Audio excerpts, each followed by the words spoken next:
इस वक्त की बड़ी खबर आपको दे दें, बड़े वैज्ञानिक प्रोफेसर यशपाल हमारे बीच नहीं रहे। बीती रात दिल्ली के पास नोएडा में उनका निधन हो गया।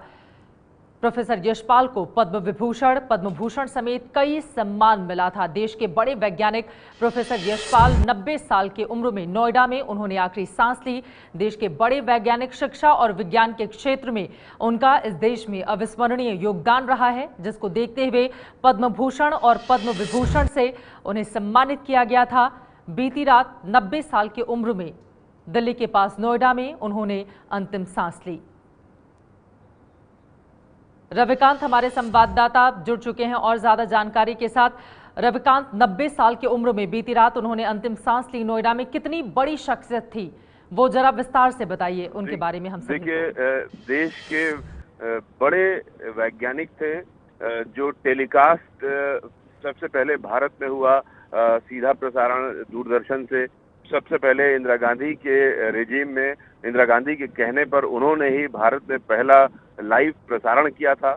और दुनिया भर के जो सबसे श्रेष्ठ अवार्ड्स हैं साइंस के क्षेत्र में, सब उनको मिले हुए थे। और इस तरह से भारत में जो साइंस की एजुकेशन है, उसके लिए वो सबसे ज्यादा जाने जाते हैं, क्योंकि उन्होंने पूरे जीवन भारत में साइंस की एजुकेशन के लिए काम किया। यूजीसी में भी वो रहे और देश में शिक्षा के क्षेत्र में तमाम बड़ी कमेटियों में वो अध्यक्ष पद पर रहे।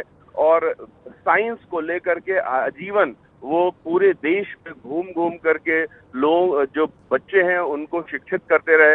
इस तरह से उनका जो साइंस के प्रति लगाव था और साइंस को जन जन तक पहुंचाने की मुहिम थी, उसके लिए वो विशेष रूप से जाने जाते हैं और दुनिया भर के विख्यात वो वैज्ञानिक थे। जी बिल्कुल, दुनिया भर में एक बहुत बड़ा नाम था, मशहूर वैज्ञानिक और शिक्षाविद थे।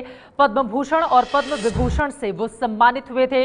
विज्ञान और शिक्षा के क्षेत्र में इस देश में उनका अविस्मरणीय योगदान, और यही वजह रही कि सरकारों की ओर से समय समय पर उन्हें बड़ी उपलब्धियां भी, जैसे पद्म विभूषण सम्मान का मिलना, ये अपने आप में बताता है कि उनकी शख्सियत कितनी बड़ी रही थी। देश के बड़े वैज्ञानिक 90 साल की उम्र में नोएडा में बीती रात उन्होंने आखिरी सांस ली। प्रोफेसर यशपाल अब हमारे बीच नहीं रहे।